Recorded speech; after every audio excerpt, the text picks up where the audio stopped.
নমস্কার, দেখছেন কলকাতা টিভি। আপনাদের সঙ্গে রয়েছে আমি অভিক। শুরু করছি সংবাদ সারাদিন। বিকাশ ভবনে তুমুল গন্ডগোলের জেরে 5 চাকরিহারা শিক্ষককে থানায় তলব করল পুলিশ। বৃহস্পতিবার বিকাশ ভবনের সব দফতরের আধিকারিকদের আটকে দেয় আন্দোলনরত চাকরিহারারা। পুলিশ বাধ্য হয়ে লাঠিচার্জ করে। সরকারি সম্পত্তি নষ্ট সহ একাধিক ধারায় মামলা রুজু করে বিধাননগর পুলিশ। আগামী বুধবার বেলা 11টার মধ্যে 5 চাকরিহারা শিক্ষককে হাজিরা দেওয়ার নির্দেশ বিধাননগর উত্তর থানায়। 5 শিক্ষককে তলব বিধাননগর উত্তর থানায়। 21 তারিখ হাজিরার নির্দেশ, বেলা 11টা।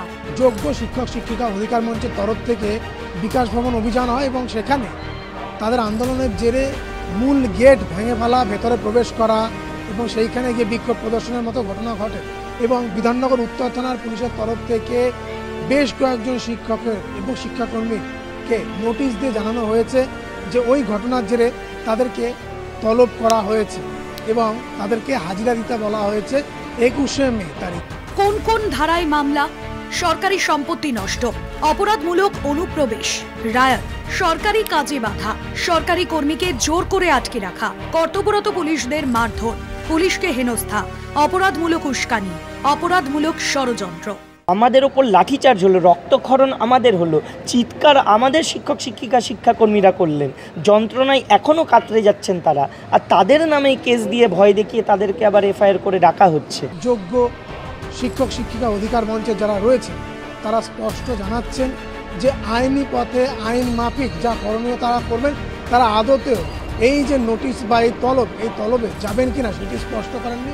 उसको रिलीफ के लिए रिव्यू पिटीशन वगैरह वो सुप्रीम कोर्ट में जो करना है वो कर रही है state government. Some steps are being taken थोड़ा रिलीफ देने के लिए।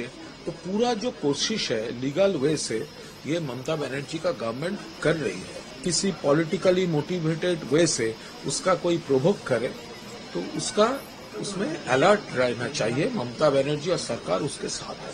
তবে তারা জানিয়ে দিয়েছেন আইন মাফিক আইন মোতাবেক এবং তাদের যারা আইনজীবীরা রয়েছেন তাদের সঙ্গে পরামর্শ করে যাবতীয় সিদ্ধান্ত তারা গ্রহণ করবেন। ক্যামেরায় আনন্দ চক্রবর্তীর সঙ্গে শুভঙ্কর মণ্ডল, কলকাতা টিভি।